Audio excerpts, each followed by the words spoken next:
What is up, everybody? Welcome back to my channel, Mystic Watch, and today we got a brand new video.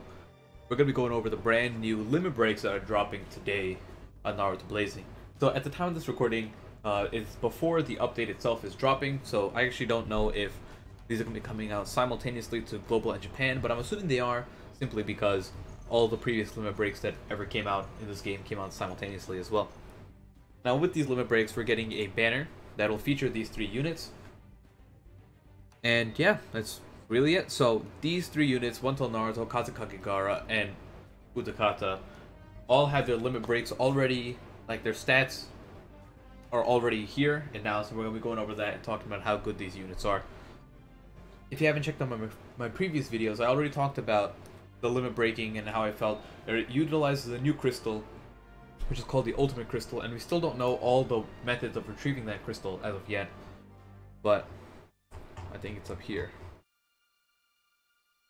It's somewhere here, either way. But there you go. This is the crystal. So this is what you need to limit break, and you can actually see over here how the actual process is broken down for each limit break. So you need one for the first 4 limit breaks. Actually, you need one for the first 6 limit breaks. Then you need 2 for the next 3, and then 3 for the last one. So those are all the limit breaks together. So they don't use regular limit breaking crystals that you buy for you know, the individual unit.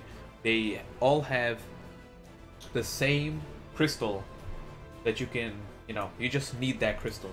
But because of this, I'm assuming that they're going to make it a lot harder to get, and it's most likely going to be like in a shop where you can buy a limited amount.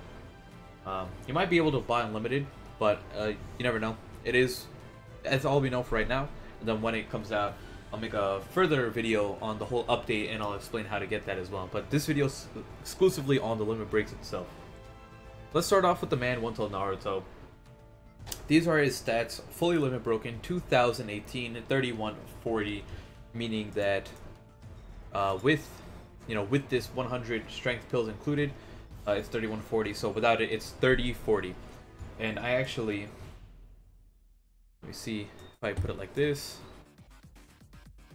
and we'll go right here. Alright, so this way you guys can see it a little better. So this was Naruto's stats prior to the limit break, right? It was 1108, meaning that this is right here is 1718, right? Because it's 300 HP pills. And then you got over here, so he went up 600, a little bit over 600 HP, and then his attack went up about 600 as well. Actually more than 600. It went up 630 attack. So in my predictions of One Tail Naruto, I gave this exact stat line.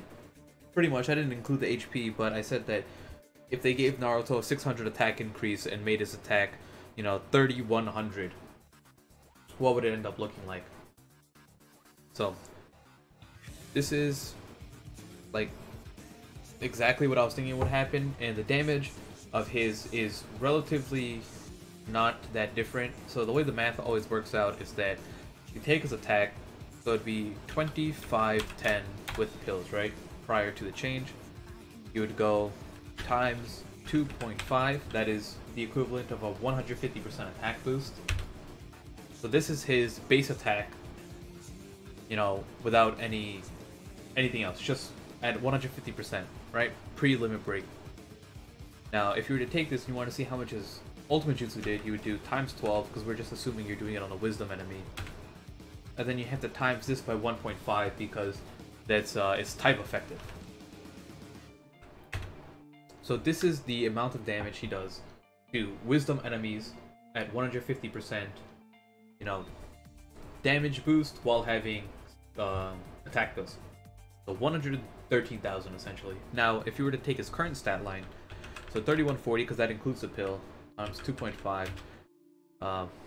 Now, just keep in mind that this is a lot of damage already. Like, this man is doing 8k damage on regular swings. Now, if you were to times this by 12, 94,000 times that by 1.5, he's doing 141,000 damage.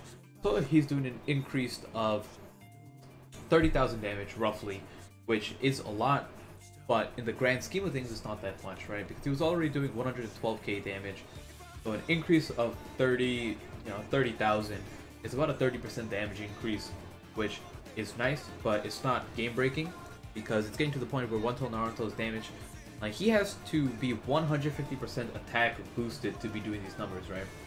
Whereas most people, so if you take away the attack boost completely, and you're just supposed to look at his numbers as is, right, without the 150% boost. So 3140 times 12 times 1.5. 56,000 damage, right, for 8 chakra. Almost all the other Blazing Fest units do more damage than this. But even though they don't have that built-in nuke, like, you know, nuking system, they all out-damage One Tail Naruto if they were boosted, or in terms of damage per chakra, without the boost.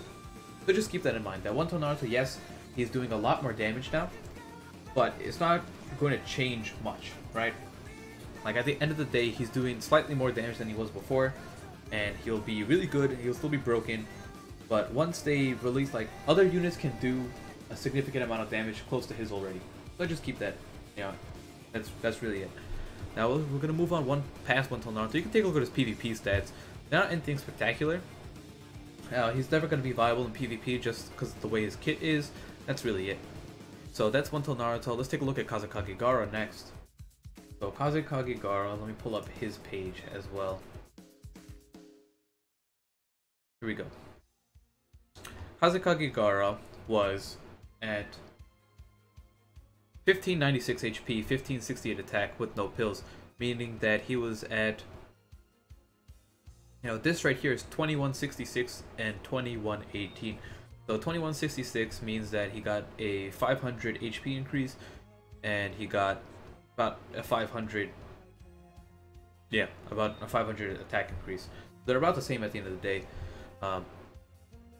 How much does that actually mean? You can take a look here. That is damage. If you take a look at his damage prior to this, we'll use the 16 times multiplier.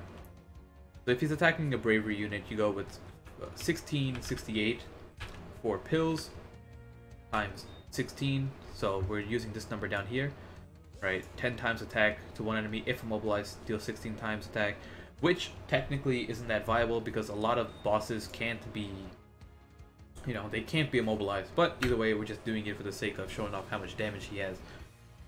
And then times 1.5. So you're doing 40k damage prior to any limit breaks. Now, with this limit break, he's doing 2118 times 16 times 1.5. Now, he's doing an increase of 13k damage, which, not that much. So it's really not here for how much damage he has. The one thing that you do note is that his, like, normal jutsu damage goes up. Gaara is really good for his normal jutsu, right? But the main thing is that he's actually really good in PvP now. He was always good, but he got outclassed by Blazing Bash units because they just outsped him. That was really it. The biggest problem was that he had no speed. Now with this update, he gained like maybe 30 speed. I don't know the exact numbers because I don't have a, you know, the baseline to compare it to. But he got roughly 30 speed, and it puts him at 250 speed. And that is, in my opinion, enough to make him a great unit again in PvP. Now, in PvP, if you're using his normal jutsu, right, he's doing 2 times attack, but, like, 2 times attack is still, like, almost 9k damage, AoE, and then on top of that, you know, you have the status effect. The damage itself was never a big deal for Gaara. It was more of the fact that he was always so damn slow. That was really it. And, yeah, that was it. So, Gaara isn't that fascinating. The person that I wanted to take a look the most at was by far Utakata. This guy is a monster. If we take a look at Utakata, let me pull up his stats as well. So we take a look at this man right here. What is Utakata doing? Pretty much Utakata is, you can see there's a big jump in his damage and HP. So he went from, well, he gained 500 HP, right? Because this is actually 1800 HP. He went from 1366 to 1816, so about a 500 increase in HP. His damage went from 1396 to 2206 or 2106, right? So his damage increase is about a 700 increase. Or 600. No, it's no 700, right? About a 700 increase in damage. And then besides that, you know, that alone is amazing, right? Oh, no, this is incorrect, my bad. Because I forget that he has 200 attack here from his dupe abilities. So his actual increase, so this would be 1900 attack. So his attack went up 500, right? Now, already his damage is like shooting up amazingly. So I'm going to use his max dupe as the baseline. And it's just easier to calculate things with that. So we'll go with his ultimate jutsu first. So if we had 1396 plus 100 plus 100, so plus 300 because of pills and dupe abilities, we had 1696 times 11, and then this was times 1.5 for type effectiveness if you're doing it against body. So he was doing close to 30k damage, which isn't that much, but it was AoE. Now the thing is, he did almost this exact amount of damage, single target for 4 chakra, which is what made him really good, right? Because of his 10 times multiplier if they had slip damage. So if he had 1696 times 10 times, you know, 1.5, in a normal, you know, PvE scenario, he could be doing 25k damage for 4 chakra. And that's why this man was so damn good. Because he just did so much damage for no reason. Now, other than that, he was very well rounded with his dupe abilities. And then now, take a look at his damage in, you know, with the limit break itself. You go 2206 times 11 times 1.5. Now he's doing 36k. That's actually not that big of a deal. The big thing is that he's doing, for 4 chakra, he's going 2206 times 10 times 1.5.